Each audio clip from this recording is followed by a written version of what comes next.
ہم نے نوح کو ان کی قوم کی طرف بھیجا تو انہوں نے ان سے کہا، اے میری برادری کے لوگو، اللہ کی عبادت کرو، اس کے سوا تمہارا کوئی معبود نہیں، مجھے تمہارے بارے میں بڑے دن کی عذاب کا بہت ہی ڈر ہے۔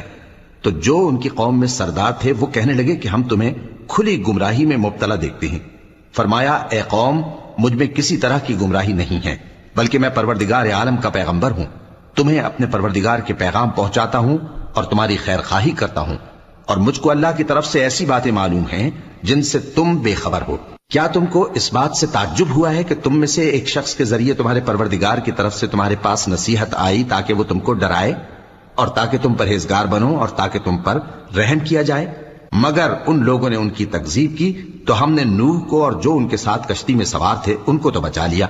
اور جن لوگوں نے ہماری آیتوں کو جھٹلایا تھا انہیں غرق کر دیا۔ کچھ شک نہیں کہ وہ عقل کے اندھے لوگ تھے۔ اور اسی طرح قوم عاد کی طرف ان کے